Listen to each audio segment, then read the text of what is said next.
Assalamualaikum warahmatullahi wabarakatuh. Sahabat penyejuk hati yang dimuliakan Allah, semoga kita selalu dalam keadaan sehat walafiat, amin ya robbal alamin.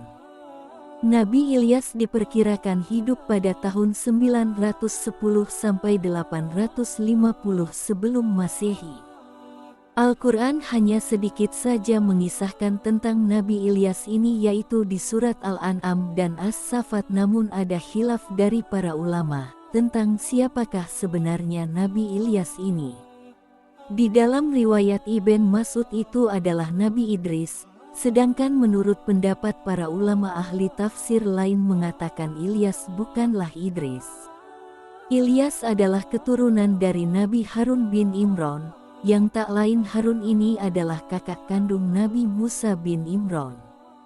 Jika kita melihat di dalam Al-Quran di dalam surat Al-An'am ayat 84-85, di sana disimpulkan bahwasanya hanya ada dua kemungkinan dari mana Ilyas berasal, yaitu dia merupakan keturunan Nuh, atau yang kedua Ilyas adalah keturunan dari Ibrahim. Dan jika melihat dari silsilah Nabi Idris, Idris bukanlah keturunan Nuh, apalagi Ibrahim. Idris hidup dan diutus jauh sebelum kedua nabi tersebut.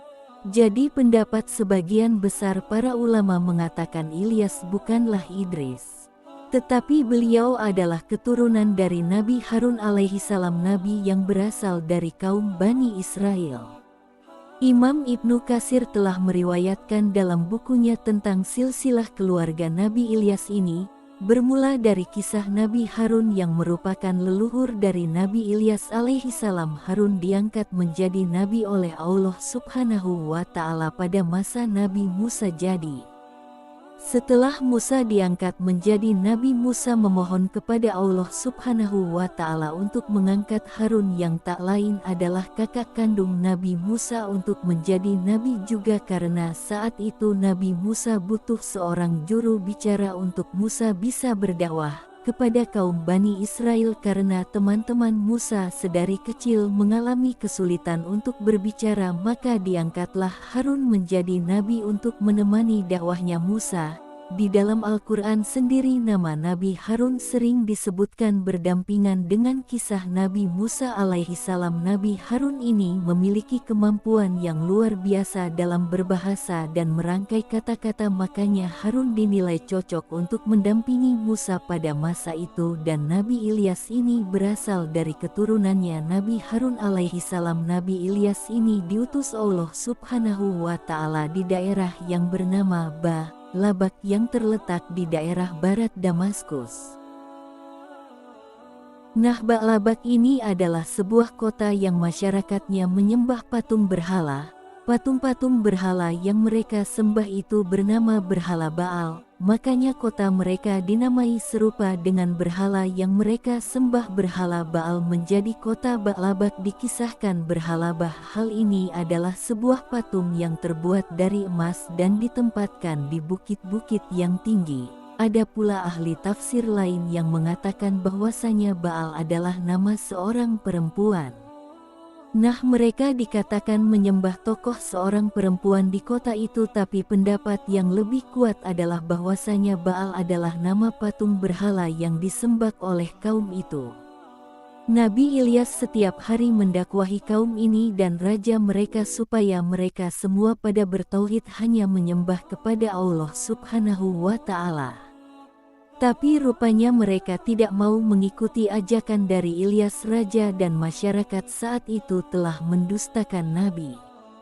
Setelah bertahun-tahun mereka didakwahi, akhirnya mereka pun merasa jengkel dan risih kepada Nabi Ilyas. Mereka menganggap Ilyas hanyalah pengganggu dan sering mengancam mereka dengan azab-azab. Ada suatu ketika anak dari sang raja mengalami sakit yang tak kunjung sembuh. Raja pun berkata pada Ilyas, "Hai Ilyas, menurutmu apa yang harus kulakukan untuk anakku yang tengah sakit itu?" Kemudian Ilyas menjawab, "Tanyalah kepada berhala-berhala yang kalian sembah, siapa tahu mereka bisa membantu." Raja pun sangat kesal mendengar jawaban tersebut hingga pada suatu hari raja dan rakyatnya ketika itu bersekongkol untuk mengusir Ilyas dari negeri mereka. Jadi ketika Nabi Ilyas mendatangi mereka untuk berdakwah, kemudian mereka pun melempari Nabi Ilyas dengan batu-batu. Nabi Ilyas pun tak pernah gentar dan takut untuk terus berdakwah kepada kaumnya, supaya mereka tidak tertimpa azab dari Allah Subhanahu wa Ta'ala. Akhirnya, pada suatu hari ketakutan Nabi Ilyas pun muncul karena diketahui bahwasanya ada kabar kalau masyarakat di negeri itu mau membunuh Nabi Ilyas, dan pada akhirnya mau tidak mau Nabi Ilyas pun pergi meninggalkan negeri itu. Beliau pergi ke suatu tempat yang aman dan tinggal di sebuah gua selama pelarian itu. Jadi setiap hari Allah Subhanahu wa Ta'ala memberikan bantuannya berupa burung gagak yang membawa makanan untuk sang Nabi. Sahabat yang dimuliakan Allah, pada suatu hari, bencana pun datang kepada negeri yang ditinggalkan oleh Nabi Ilyas alaihissalam. Jadi ketika itu di negeri Ba'labat ini terjadi musim kemarau yang luar biasa.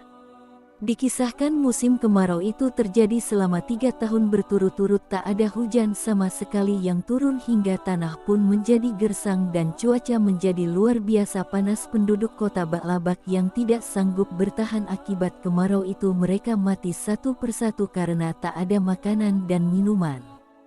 Para penduduk negeri itu beranggapan bahwa bencana ini merupakan bencana yang ditimpahkan oleh berhala Baal karena Nabi Ilyas telah berdakwah di negeri mereka.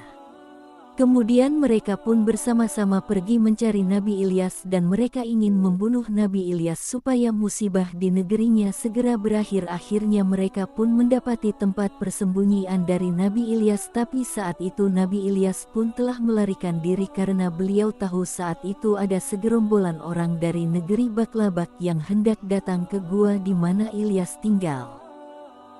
Nabi Ilyas pun terpaksa lari dengan cara menyusuri sungai hingga sampailah Nabi Ilyas di sebuah rumah tua yang kecil. Lalu Nabi Ilyas pun mengetuk pintu rumah itu dan mengucapkan salam. Pintu rumah itu pun dibuka oleh seorang wanita yang cukup tua. Kemudian Nabi Ilyas meminta izin kepada wanita itu untuk bersembunyi di dalam rumahnya. Wanita itu pun mengizinkan dan menyuruh Nabi Ilyas untuk masuk ke dalam. Rupanya di dalam rumah tersebut ada anak laki-laki anggota keluarga itu sedang sakit parah. Karena merasa kasihan, Nabi Ilyas pun berdoa kepada Allah Subhanahu wa Ta'ala untuk mengangkat penyakit anak laki-laki ini. Tak berapa lama atas izin dari Allah Subhanahu wa Ta'ala anak itu pun sembuh dari sakitnya. Anggota keluarga yang sakit itu bernama Ilyasa. Nah, setelah Ilyasa ini sembuh dari sakitnya, hari-harinya diisi dengan belajar bersama dengan Nabi Ilyas, hingga pada suatu hari Allah Subhanahu wa Ta'ala mengangkat Ilyasa menjadi seorang nabi yang kita kenal di Islam sebagai Nabi Allah Ilyasa. Jadi di sini sudah ada 2 nabi, yaitu Ilyas dan Ilyasa. Teman-temanku seiman, singkat cerita, setelah Nabi Ilyas mengetahui kabar kalau Raja Zalim di negerinya telah meninggal, Nabi Ilyas dan Ilyasa pun mendatangi negeri Ba'labat tersebut dan keduanya mulai mendakwahi kembali masyarakat di negeri itu. Tapi saat itu rupanya musibah kemarau parah di negeri Ba'labat itu belum berakhir.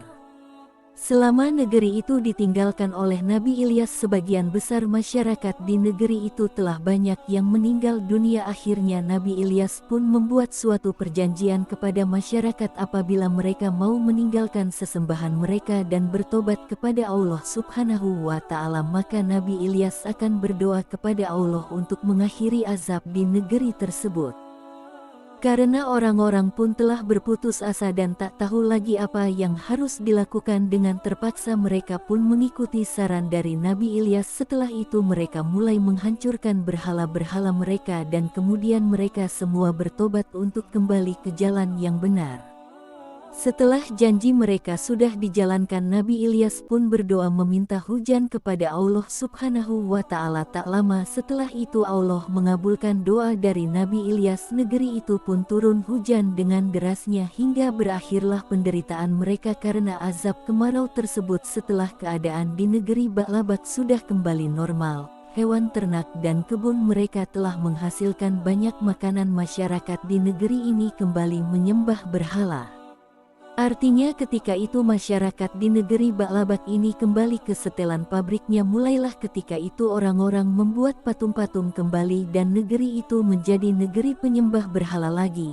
Nabi Ilyas pun berdoa kepada Allah Subhanahu wa Ta'ala untuk dibukakan kembali hati kaumnya, namun akhirnya negeri itu dilanda kemarau lagi dan ini lebih parah daripada sebelumnya.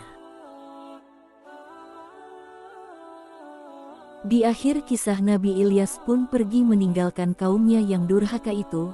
Menurut suatu riwayat, tak lama setelah Nabi Ilyas pergi beliau pun wafat dengan cara diangkat oleh Allah ke langit. Hadis tentang wafatnya Nabi Ilyas itu disebutkan oleh Wahab bin Munafik yang menyatakan bahwa saat itu Ilyas berdoa kepada Allah untuk mencabut nyawanya karena kaumnya telah ingkar dan mendurhakainya. Kemudian datanglah seekor binatang yang warnanya merah seperti api, lalu Nabi Ilyas pun menaiki binatang tersebut dan Allah Subhanahu wa Ta'ala menumbuhkan sayap di tubuh Nabi Ilyas serta memakai pakaian yang terbuat dari cahaya. Setelah itu Allah Subhanahu wa Ta'ala merubah Nabi Ilyas menjadi malaikat.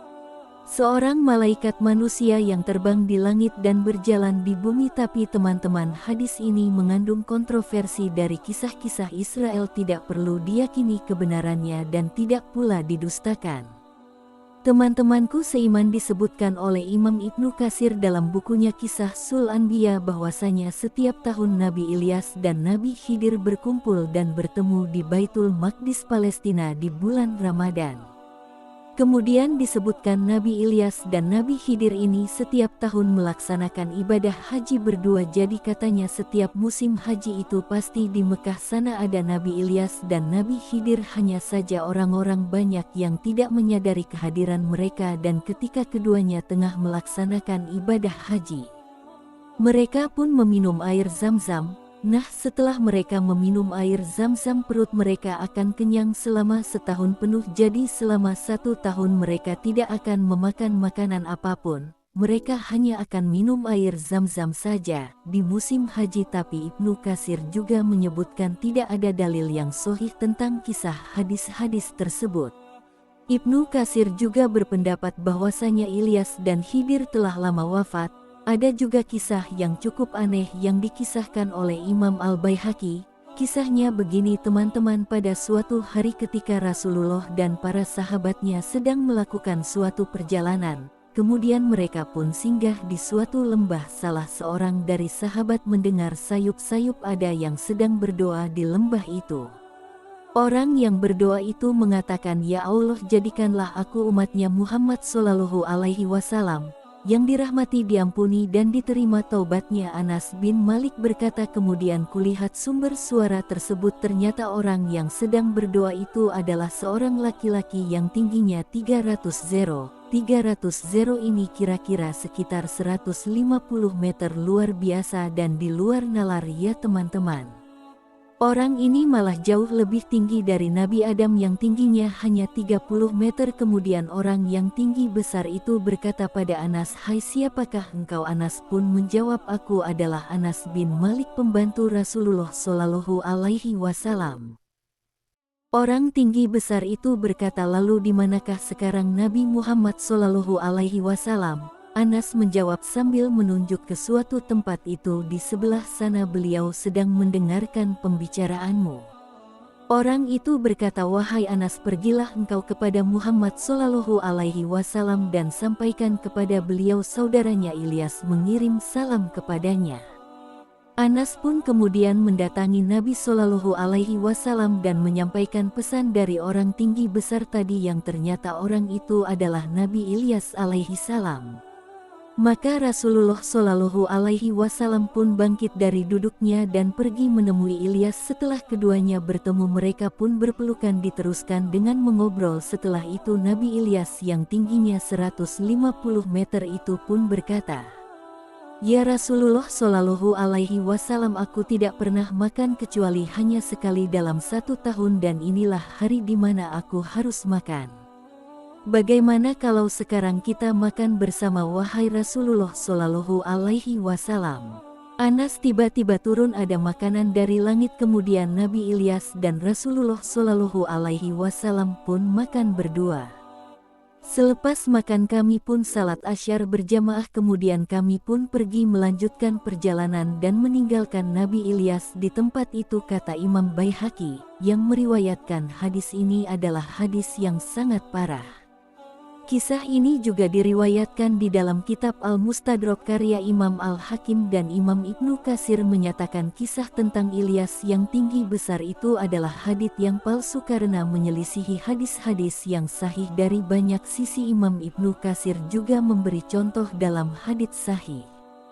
Rasulullah Shallallahu Alaihi Wasallam pernah bersabda, "Sesungguhnya Allah menciptakan Adam yang tingginya 60 hasta, kemudian setelah generasi setelah Adam, tinggi manusia akan semakin tambah pendek." Jadi artinya tidak ada manusia yang diciptakan Allah Subhanahu wa Ta'ala lebih tinggi dari Nabi Adam. Sementara di kisah tadi Nabi Ilyas tingginya 150 meter, 5 kali lipat lebih tinggi daripada Adam.